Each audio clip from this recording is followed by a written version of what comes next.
keni ko suttini accini addi haala ala ko tongi gere si bontondirama ndaare Fulbe TV ko télévision mo anduɗa kala ko anduɗa pularno e mum harayimo ton waɗe subscribe joni Fulbe TV no weeli ha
On behalf of the Honorable Spokesperson,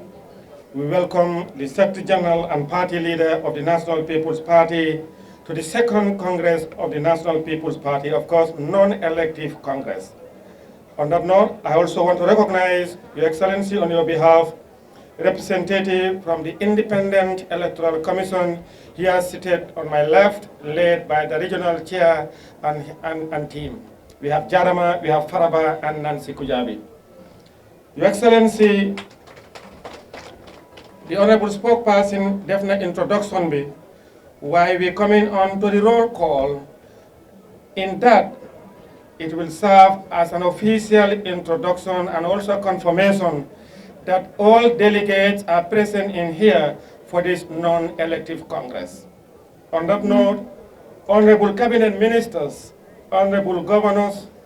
and all other invited guests, especially our partner party representative, they may not be called, but on behalf of Queen, we recognize you all. Now we will begin with the roll call for all participants. Of course, I recognize our diaspora,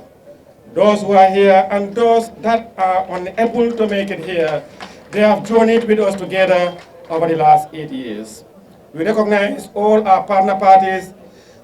Council of Elders under the leadership of Chairman Falai Balde. We have CDDEM and team. We have NPP Student Wing, NPP Protocols, NPP OSAS, NPP Allied Partners, such as Barrow for 3 years, and all other groups.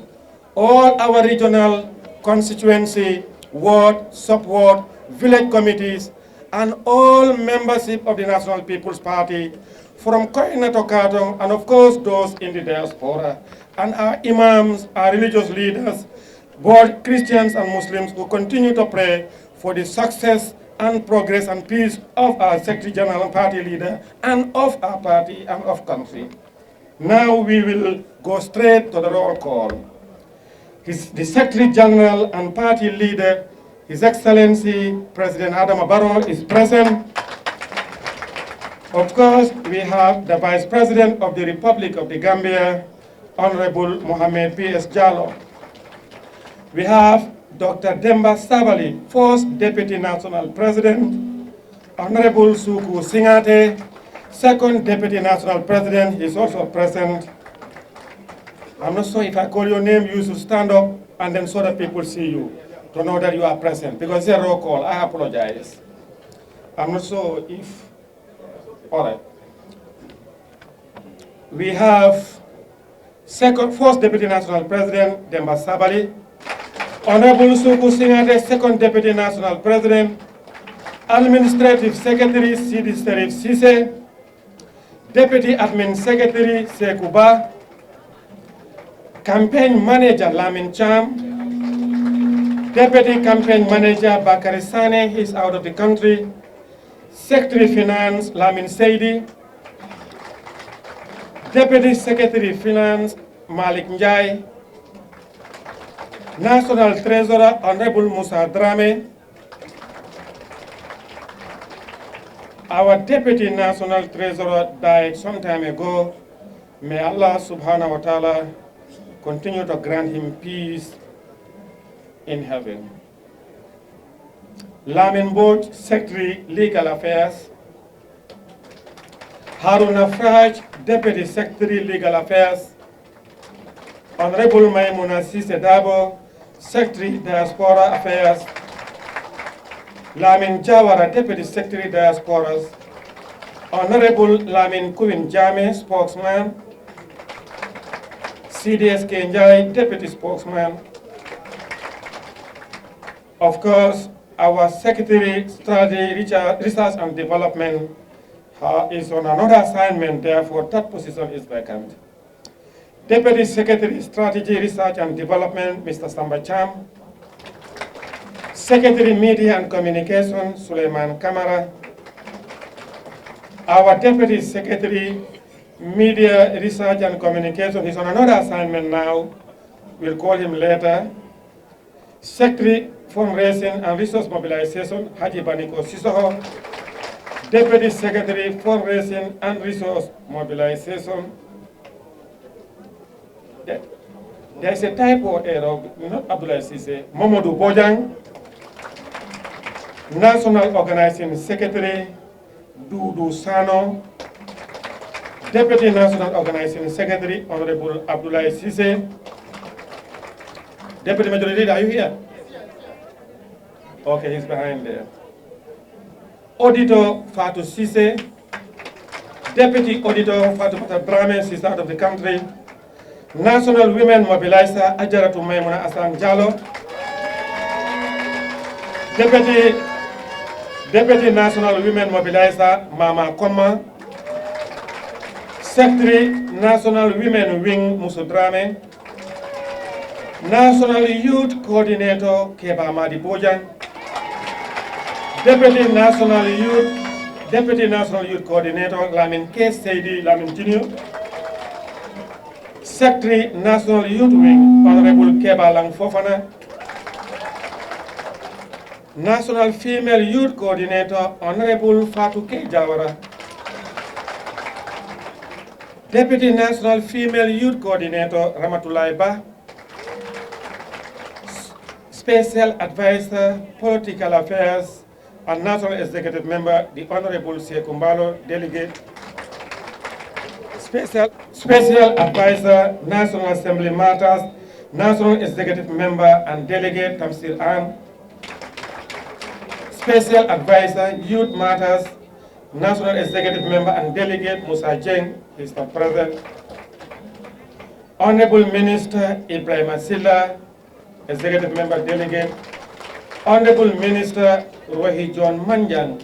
Minister, Executive Member and a Delegate.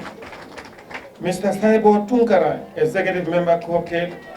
he is out of the country. Mr. Amadou Sane, Executive Member and Delegate. Alhaji Fafa Sise, National Executive Member and a Delegate. Minte Kurubali, Executive Member and Delegate. Sekou Baro, Executive Member and Delegate. Antenyema Sise, Executive Member and Delegate. Ibrahima S. Kamara, Executive Member and Delegate, Brother Ibrahima S. Kamara Make. Ude Sise, Executive Member and Delegate.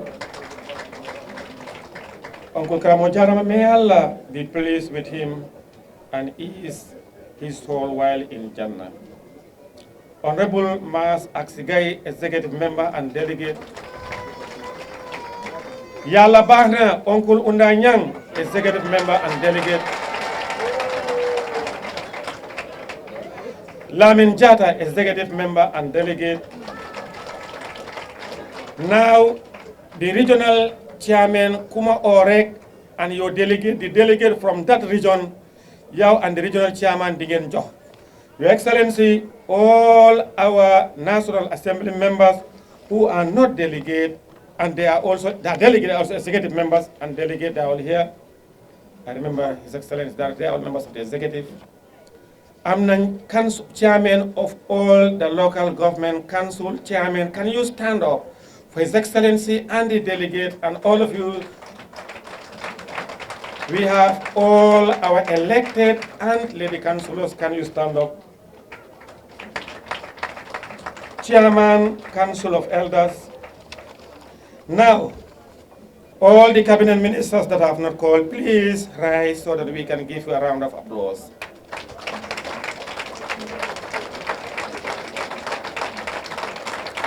Thank you very much. All members of the National Assembly, including Amir Fabure, can you please rise up so that we can give you a clap. The Honorable Majority Leader, Biliji Tunkara, is also a delegate and executive member and all members of Parliament. All our diaspora, Uncle Alkali Conte, and the rest of the delegates from the diaspora. I have seen others from Sweden and all of you stand up. Babaja and others, you are all here. Everybody from the diaspora, Demba and others, Masila, everybody, we love all of you. President Barrow loves all of you and we love all of you. All our elected councillors, please rise so that we can give you a round of applause. Our elected councillors. All our lady councillors, please can you stand? All those that contested parliament, chairman, mayoral, award councillors, and unfortunately you could not make it, please stand up so that we can clap for you. Now, suma oye regional chairman be each region moy delegate be ak delegates yep yen yep ngeen taxaw pour region bobu non. We will begin from the host region, LRR, Lamin Drame, and all your delegates. Tahawlen Yutachulen. Omar Drame. Omar Drame Nala Molu. They are there. Please, thank you very much. Ñinga xamne dañ faral di support party bi ci biir activity ñu ngi leena gërëm ñoo xamne ñu ngi support people also individually from Koina to Kartong. Thank you very much. That does it for me. I'll come back later. The Honorable Queen Jame, please come and proceed. Jarra no bede Honorable Sidin Jai. Eko ninsi koto bika nyamoti nya bari wato dolu ninsi dindingol fanga bika nyamoti nya. Bi nak ne yakata hudo kono na to sokel ne yakata hudo. Saying be min kumandi la koteke. Oy joni kalo goddo nodde tedo. Wolem luntang ay jati yele soto. Kala kodo mo jiida mo wonde jatige. Nin nata NPP Congress la LRR. Oy se ngari Congress LRR to. Mimbe larin kene bato. Ganna dama ko dum tegi e kene. Wolen LRR la regional chairman atele mun na jati bate. Regional chairman Omar Drame on woni jatige. O dalilo ya sabu mbe Alaji Omar Drame kumandila. Oy ko dum wadi mo nodda Alaji Omar Drame. Asina ay luntang lu jia ay bemo jia.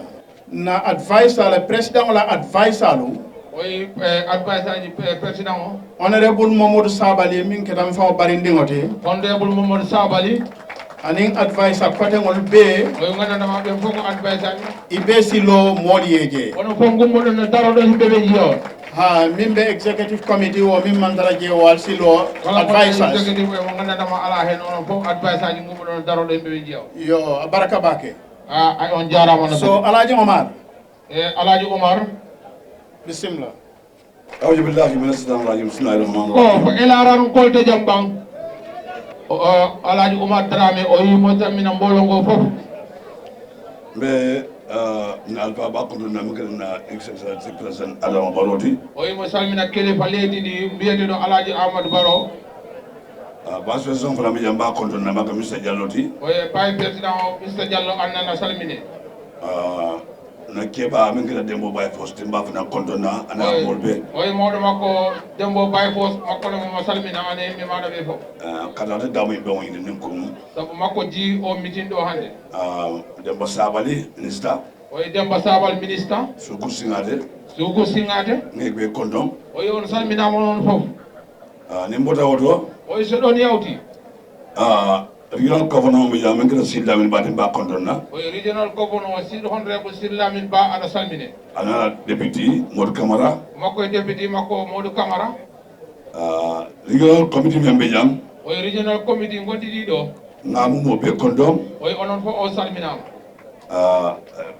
ngabe dun defon la vice bul men gad lamen sanati o yi o jetti salminango fof tege juude vice makko wiyete do lamini yayyo sane musolle ma fona ngawdo Hulemata Diallo bulu o yi sengo rewbe to totti dum Hulemata Diallo women mobilize district committee men fona be jam min be ma koy gangi be ton ngi jayi o yi district committee ji gandata di gila watto fuddi mo wallondire mabbe o yi on fof salminama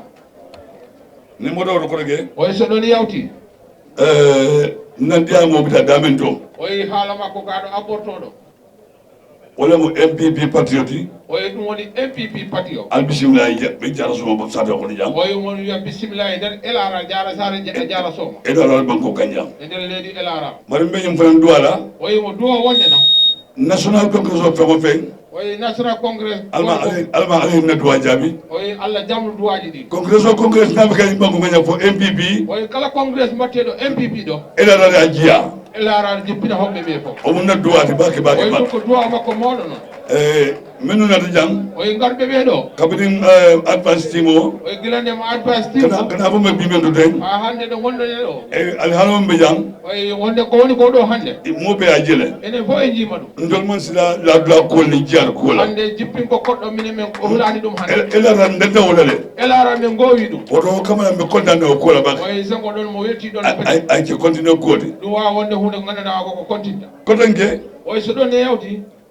MPP tingolo o yi ɓiɓɓe MPP kabo national executive wala guilandema national executive kanyi fo santé committee kam o yi appoye ha jeeye to ali nan sabar nyoy o yi muñotiren ali nan munya o yi muñoniren na ali nan munya o yi muñoniren donc ba be mbulo kono o ko liggey mawdo woni yeso meden mune mo do kodi woni on liggey non bin to law sede silon kambi hande ko enen goni e la e jodorde e nyanon gombe be nyato e ardido gondo yeso meden nyabana be mu nyomen kono e way jihi ko munyangolo wonni nga munyat nen to te munyano la nyoy wadi enen gombe be baaw e baaw munyo ali nga munya nyoy e munyondiren na ala be namanda be ndi bake o alla nen wallino petede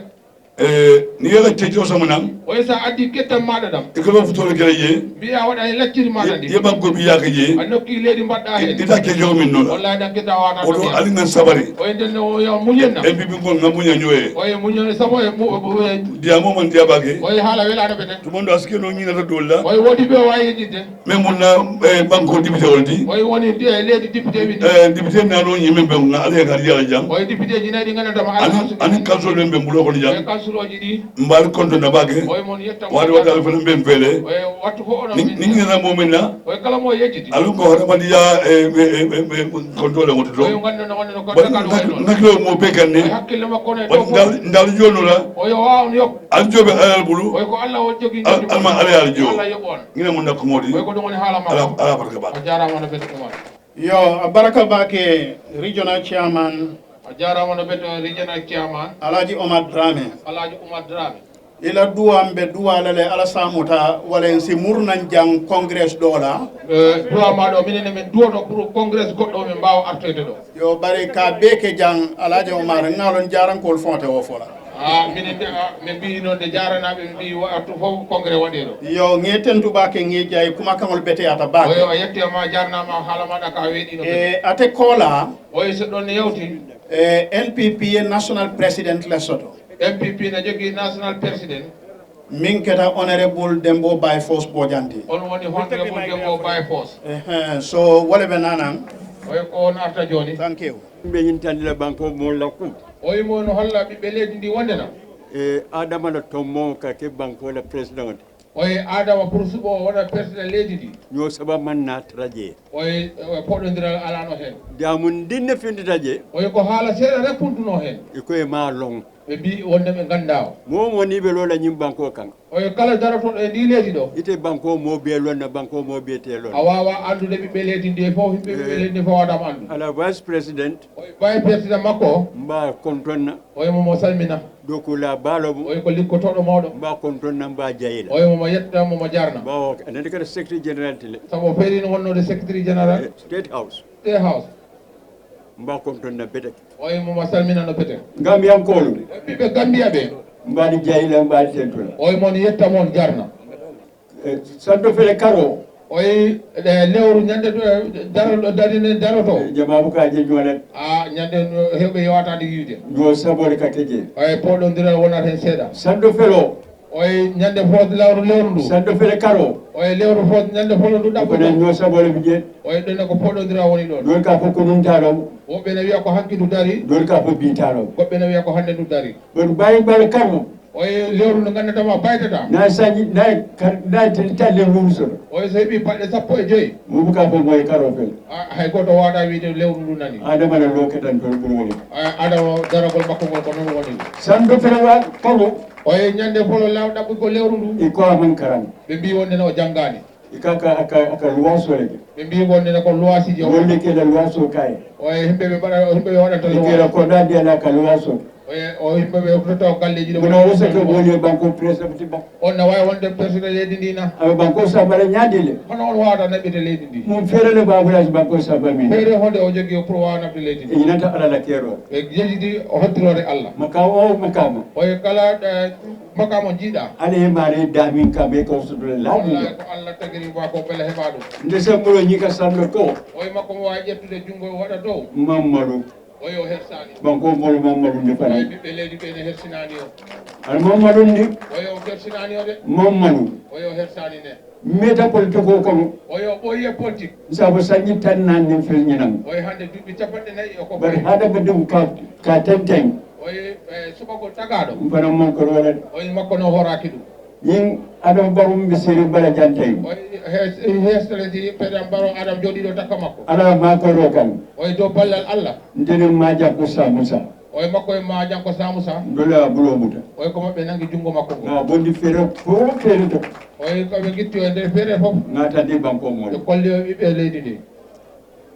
anara ke banko president o wono lamdo leydi ndi amam banko jamfa oy o jamfaaki leydi ndi ado ko foso min ke nyim banko ko oy ligge mo wadi nden ndi leydi ay ko mu banko ko oy ko wadi ko do wabo to woni make jam e waktu tuba ko be badani dum First Republic a manke jam oy First Republic wadano ka do Second Republic a manke Second Republic wada ka do Third Republic oy o tar Republic do ngam moto je sande oy en jiya moto jini ne toga do dolu be tema oy ko be goddi ni dolu be hakko duma goddi ni na les adama do be sambanda oy ko adam adi dum fof do yo boda je oy sero ne yawti isa woni bakaw so bandaw oy ada way ummade bakaw subaka law yeta kondo basse jaha gottoyda basse yeburum basse yeburum bakam oy ngumuda arde ko lutuda kombo yera kondo tere nyaato oy dawa don bottari madan honorable adam barole o bisinna banko oy ko honorable adam baro wadi do fondi leydi dum don de be wulli agriculture oy wattu mo wonno wulli agriculture ani nasare ka bo jakunda ka nasare ta passé oy on wattu ko jakunda o to arana sarali makko jakku e passé ka sele parole le kan kada ba oy ko saritaji babba be jenganno kana na salary fa ka bokko pour moy wa garande salary makko la roba fa ko ta no ba ko ko oy hay la roba wata de yano don wattu fa no ka sele wonde ka kada ba oy do saritaji babba be jenganno ka bo fadu oy gilando moto ida fe tala wulli o jiya yaade wulli fo de muru no kam basse ngara nuttuda ngara basse ye dum feriela jola feri aye tendi wuli ko bo oy mbawa lumbude jara yedo sai ka mo fado to le basko be de leta wuli oy jonada way ummade basse jaha isa basko be de leta sandu oy jetta wele jaha basse ko ko adam barolo jindi kodde bul adam baro wadi dum fof karawa gunda oy senko jangde to kala mu min so do nyimba ko kam oy école aji darnadi ndi leydi do ana manan so oy dum fera do heb dindi miro wesa jibe oy suka kette dara atata university oy university anara degree ba o makko degree makko modo ay nanan oy ara wulula mon joso de pour ka ki tuwabu oy jinna makko be ngala joddo pour ne dugo kana biti adam barolo ko be gara bawo adam baro akeki oy no labe o kala nale be na masukunda do ko rabi oy hande ko be jangobe ngone di leydi ko masukunda do ko saba nyam oy lawa leydi ni no fotini ya wona do adam barolo jimbe sabo oy do ko ko adam baro wadi do ko bango no sullo oy himbe be lebi be leydi bango do sullo dunia ko oy gambia do hono do ma bango kili oy leydi wotiri ni nyingira president wati sanji lulu sanji wol sanji tak oy sa woni duubi didi duubi joni duubi sappo ay dofu oy o lubara goddo o fone yakki sanji tak o gonne wada ko duubi ay min fu wada mun ni non ko oy o anno wara o luba goddo we ken tin so di connect oy on wada president ne kodde bawo e do ko min oy liggey mo wadi o kam fana nyinta mira la bakele oy on foti miijaade no bete ngam mira do bak oy miijode no bete ka bo adam mental wala adam mental wonti tuja oy mi on adam o darata ko adam ko won mira oy gilande mo hande man dictatorship sabanang oy o wada do dictatorship bar national president oy national president ndila makaba be president adam baronya oy makko baga makko woni adam baro minister kilin vice president kilin babul oy ko makko ko place ko do jogi nde vice president frala be oy makko vice president ay ko jogi na danje oy o dadi o to regional chairman wol gumela ni bebe ko mi oy regional chairman ngoni de le mantra adam baro ko de bendel ko oy ngona les adam baro ko les makko be ngoni na dawo fanan oy o dadi o don lady councilors oy lady councilors mantra adam baro ko ngona les adam baro e bendel de mo bo jande oy ko les dem bo nyawo e député bugo oy sunu député be to député oy kala député libe npp ko le MPP ko da yo ansa bu ko mi oy hande ko makko no de mo bo ja oy makko dembo boja ma ko de bo ja ba fos ke salken aba be nyaka woni dembo bay fos mere de ala la ke rolo oy dum ko ballal Allah dol ba fa nyima tay ko be no ya ma tay dol ba fa mbaw bulo ko ko be no ya sali dol ko ba fos de bo bo ko be ya bay fos dembo ko boja bo bilo oy gilande ma hande gamben ko lolum ano mu dafe oy nangondi na ma adam baro tolo oy baye journée na adam baro next presidential election president aron ko asonda mansom oy o tabi o jabani asonda mansom adam baro tabi jabani jamala alfale oy mako ko teli ba tale o jetta albe ke na sedo oy wona bogo no sede ma bulo kuma oy saro kuma albe so da na kuma albe sonda ani kan aljo jafa post congress post congress akana kadi fili KMC kani fi KMC wadano kabro butale kante fight gila do wadi carte be pampa honorable adama baro ni sodo jaldi ala nalo o ganne ko hoddore Allah adata gagné gagné na foso mi ya lon ko manila o gagné ne ganne na may ko nada jambo nan bi congress second congress hande ngari do le second congress minta min keta kadifin ko wadi ko kadifin min be kala jin kante fo min kana ko wadda ko wamba ko carte ngaro gon do jin do e tammi won o do kura do islam mi dal ko ko a gambian ko be kala mo sabate second bi be Gambia be ko fodo diga yo keso min yo sabo min man na faso fodo diga ngana tam ala nafaka ko ga faale te nyami ko no wiri ni ka go bila gilande ma hande the next presidential flag bearer next presidential flag bearer honorable Adama Barrow ndele nga tolo na tolo mako do sudio avec ko mo dictateur wona dictateur mi ya bo mo ya ni kala fa ado ko to le candidat ko kala lamdi o men ko hore ado ko kana bo de kala to sapete de bo jaye ledi wona ya sa ko de lota independent kala dari do independent but NPP bo balloning MPP na dari mom so so o jetti rewbe organisation be mbulu mo jogi organisation chairman wal be mbulu mo jogi kiyamani na fami be nyum banko kam na boro wonde ni ledi do ado ma boro nenum na sudino ado ya be finti ni adama fundini dum fof ni mo nata ko kala ngaddo yi be sero do kulali o biana don lawol ari ka to fay pampado no ita ado boro sero do tawi adam baro fewni law do kuran dilal o tata don quran ari ka to fay o pampado no ko ado be ko ke blabe yuta adam baro wadi dum ari ka to fay no pampado no lopta non lo o darano loptani ji ata lopta non belo ata wal loptani di fo darna ma fay kay nani adama baro adam baro man da fi makamu din wida wonde dabba na baro man da fi makamu din da fi makamu min makamu o yidi o nimbe bado kon mboyo do tete ko gurda wako la to lon te dembo bolom danna dulara o initira dekko dembo boga kari ngata gafa ha maya ina mo to lan ha maya initira dulara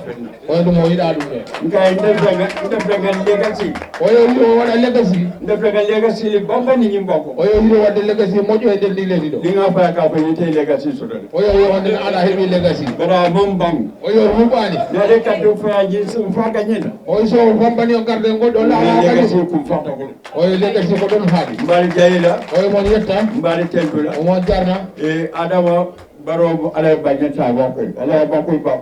adam baro alla no walli no bede ma ko ba alla no walli no bede ba soniyata sabu ko neddo nganda na won neddo weddo dum do ka fa ka ba fay ko ndeme ko kanadi